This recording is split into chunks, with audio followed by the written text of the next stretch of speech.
Donc les placements qui vous rendent émotionnellement indisponible, je ne pense pas que je vais pouvoir citer tous les placements possibles qui peuvent amener dans cette direction, mais je vais quand même parler de celles qui pour moi sont les plus évidentes. Après, il y en a d'autres, et c'est pas une liste exhaustive des placements qui peuvent nous rendre émotionnellement indisponibles ou difficiles à ressentir nos émotions. Bon, cela peut être dû à cause de du fait que vous, par exemple, vous mimez la personne du sexe opposé. Donc si c'est une fille, il mime son père. S'il est émotionnellement entre guillemets handicapée, ben la fille aura aussi une sorte de difficulté à ressentir ses propres émotions. Et pareil pour le garçon avec sa maman. Donc bien sûr, il faut regarder la lignée pour voir comment ces émotions et pourquoi la personne a pensé que couper ses émotions, vivre dans l'indisponibilité de ses émotions, s'avérait être plus facile que de les montrer. Parce que c'est pas le cas, c'est pas plus facile de ne pas montrer ses émotions, c'est juste que les gens n'arrivent pas à le faire dû aux voilà, des choses difficiles qui se sont produites dans l'enfance par exemple, et la personne n'arrive pas à aller de l'avant.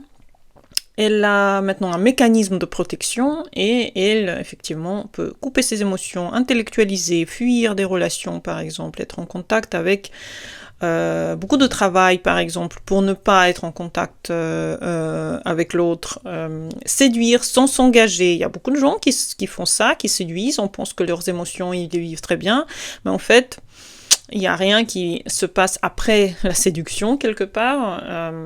Par exemple, disparaître quand la relation commence, ne pas aller plus loin, ne pas faire des pas officiels, et vivre toujours avec sa copine ou son copain sans faire de pas plus loin. Ça peut être aussi une distance quelque part. Ça peut être une distance émotionnelle, effectivement. Ça peut être des gens qui ont besoin de liberté permanente et dès qu'il y a quelqu'un qui les impose quelque chose, et ben, ils se bloquent et ils bloquent. Ils sont incapables de parler de ce qui se passe à l'intérieur d'eux. Donc, première planète de laquelle on va parler, c'est Saturne. Donc Saturne, qu'on aime tellement, c'est le plus grand indicateur des émotions fermées, le Capricorne, le Saturne, son maître. Et si la planète effectivement émotionnelle est sous emprise de Saturne, par protection, par envie de ne pas dévoiler les choses, la personne se fige. Donc d'abord, il y a Saturne-Lune dans des aspects les plus... donc ça peut être la Lune en Capricorne, Saturne carré-Lune, Saturne dans le même signe que la Lune, Saturne en conjonction à la Lune, Saturne opposé-Lune.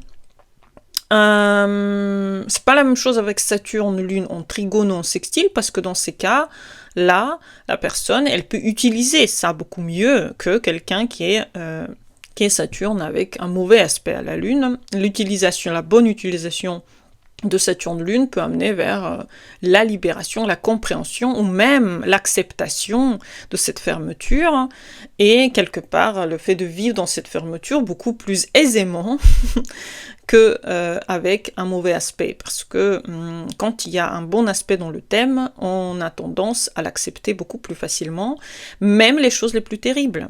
C'est pour ça que souvent, les bons aspects, on les trouve aussi chez des gens les plus méchants, chez les gens qui ont subi beaucoup de maltraitance, souvent on voit des trigones et des sextiles. C'est parce que la personne a accepté la maltraitance, elle a accepté que pour elle c'était interdit, et elle vit dans cette interdiction, elle accepte cette interdiction qui vient effectivement de son père ou de sa maman, tout dépend qui vous êtes. Pareil avec Vénus, Vénus en Capricorne, les aspects c'est exactement la même chose, carré, opposition, conjonction, même signe. Il y a une sorte d'indisponibilité pour l'autre parce qu'on avance très lentement pour comprendre qu'est-ce qu'on veut dans la relation. Par exemple, si on a peur d'être rejeté, ben on va on va traiter le partenaire comme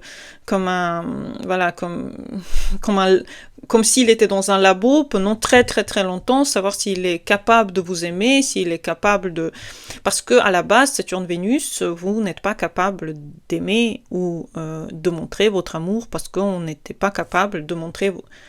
les parents n'étaient pas capables de vous montrer l'amour, donc il y a quelque chose comme vous avez copié cette façon d'être, cette façon de faire, et vous testez énormément l'autre, c'est-à-dire chaque mauvais pas de l'autre peut provoquer chez vous une certaine fermeture. Donc c'est quelqu'un qui peut rester très très longtemps seul, par exemple. Pareil avec Pluton, donc Pluton qui est à la base est là pour protéger la personne, mais il peut aussi très fortement protéger la personne, voire de trop. Et avec par exemple la Lune, la même chose, donc Pluton-Lune, mauvais aspect, même signe, Lune en Scorpion ou Lune en Bélier, peut donner ce genre de contrôle quelque part, le contrôle sur l'autre, contrôle parce que il y a eu un besoin de contrôle de soi quand l'enfant était petit, cela se déverse sur la réalité, et en réalité, la personne continue à essayer de contrôler l'autre pour empêcher d'avoir une quelconque douleur, pour enlever une quelconque douleur, car la vulnérabilité, c'est dangereux. Pareil pour Pluton-Vénus, ici on a une question de survie psychologique, donc il y a beaucoup de jalousie dans ces aspects, il y a beaucoup d'abandon, peur d'abandon, méfiance envers l'autre, donc on peut soit tomber amoureux mais être complètement obsédé par ça, soit se protéger pour ne jamais tomber amoureux par besoin de effectivement contrôler l'espace autour de soi. Pareil pour Uranus, malheureusement Uranus prend un peu les couleurs de Saturne aussi dans ça, et Uranus on sait que c'est un contrôle total sur soi, il supporte pas être enfermé et contrôlé lui-même, qu'on le contrôle, mais il fait ça, il contrôle, sauf que quand on commence à lui dire quelque chose, eh ben on n'a pas le droit, on n'a plus le droit de dire quelque chose à quelqu'un qui est uranien. Par contre, l'uranien va vous dire des règles, mais une liste de règles de ce que vous devez faire dans cette vie pour correspondre à son personnage idéal. C'est quelqu'un de très compliqué, un peu comme un uranien, un saturnien ou un plutonien. Un uranien, c'est pareil, c'est un contrôle, mais on vous donne pas en retour la même chose, c'est-à-dire on vous demande beaucoup, mais on veut pas qu'on lui demande beaucoup. Donc si vous venez et vous dites mais écoute, tu m'as dit quelque chose, maintenant moi je te dis la même chose et ça marche pas, et ben il vous dira si t'aimes pas, va-t'en. Pareil, ça peut être une fermeture émotionnelle tout de suite. Un uranien, quelqu'un qui a Uranus par exemple, carré Vénus, opposé Vénus, conjoint Vénus, dès que vous venez lui dire quoi que ce soit par rapport à votre relation ou quelque chose, il y aura une telle peur que vous voulez le contrôler ou vous voulez le mettre dans dans une certaine forme de restriction psychologique, il va être étouffé, il va dire qu'il a besoin de réfléchir et il va jamais se montrer, ou alors juste bêtement partir et finir la relation juste parce qu'il a senti que merde, il faut que je me dévoile, il faut que je sois un peu plus compréhensive, j'ai pas envie, voilà, donc malheureusement. Pareil pour Uranus en maison 7, puisque c'est la maison de Vénus, et Uranus en maison 7, c'est des relations instables. Les relations instables parce que on est soi-même instable, on est soi-même devant un problème, on risque de taper la porte ou juste partir, éviter le souci, justement pour éviter éviter une quelconque relation, et tant que la relation est libre, elle ne demande aucun devoir, aucune responsabilité, la personne veut bien. Mais dès qu'il y a de nouveau une discussion sérieuse, un problème, soit la personne contrôle de trop, soit elle se laisse pas du tout influencer, contrôler, et si par exemple vous êtes avec quelqu'un qui a Uranus en maison 7 et vous, par hasard, vous avez quelque chose qui va pas et vous avez du mal à partager ça, Uranus en maison 7 va pas être content, parce qu'il ne contrôle pas la situation, il n'arrive pas à comprendre ce qui se passe. Donc à ce moment-là, il peut aussi finir la relation pour ne pas aller plus loin, parce qu'il ne vous comprend pas et il a du mal avec les choses qu'il ne comprend pas. Donc ça aussi, c'est quelque chose de très paradoxal.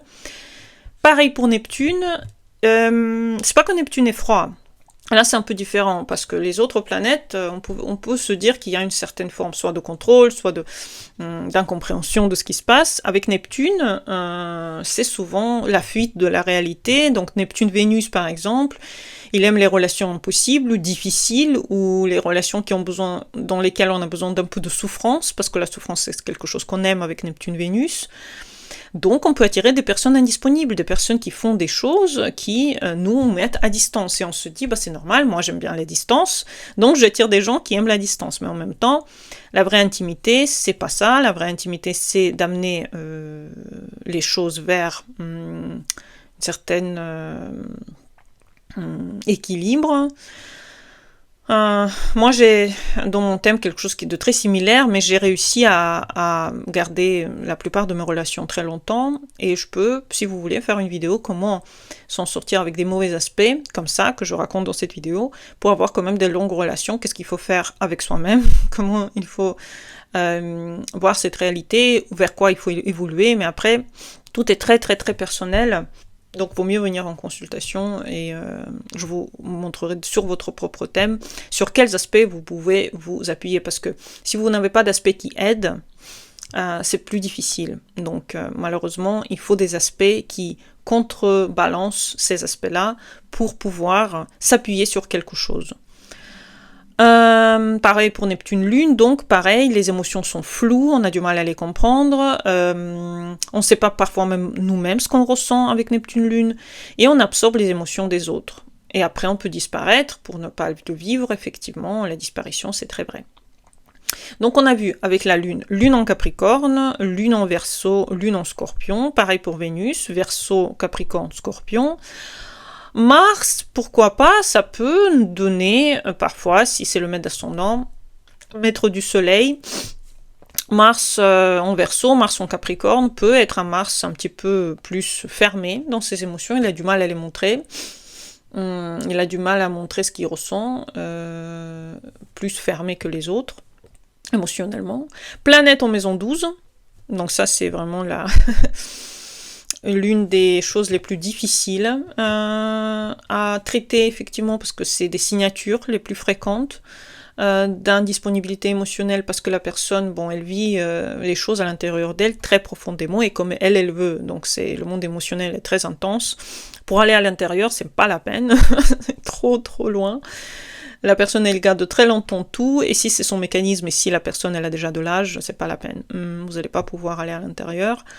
Il y a trop de choses à creuser. Si la personne ne l'a pas fait elle-même, c'est pas la peine. Maison 8 aussi, beaucoup d'intimité fait peur. Parce qu'elle transforme, elle demande une fusion. Si la fusion est trop compliquée, c'est pareil que Pluton, Scorpion, maison 8, c'est dans la même tasse. On redoute profondément ce que la relation peut nous faire. Si elle peut nous faire mal, on va éviter cette relation, alors que c'est pas la peine, mais on peut éviter cette relation par peur. Donc, comment aller contre toutes ces... On peut pas aller contre. Mais on peut essayer de... On peut pas aller contre, mais on peut essayer de remplacer, jouer, s'appuyer sur d'autres aspects qu'on a dans le thème pour faire confiance à notre partenaire, ou si on veut faire une relation, quelque part, agir autrement. Mais pour ça, il faut bien sûr étudier votre thème, étudier comment ça marche, aller à l'intérieur des schémas psychologiques, peut-être faire une thérapie, peut-être aller faire... moi, je propose par exemple plusieurs... vous pouvez aller dans les consultations, vous allez voir, je propose plusieurs consultations à la suite pour sortir des chemins, des blessures comme ça, pour travailler longtemps sur sa personnalité, pour savoir comment, sur quels aspects on peut s'appuyer pour vous donner plus de confiance en vous. Mais tout ça, c'est ce travail, tout ça, c'est un long travail, parfois perturbant, mais il faut faire confiance à vous-même et au fait que la vie va vous montrer le bon chemin. J'espère que vous avez aimé cette vidéo, à bientôt pour les nouvelles, bonne journée à vous et au revoir.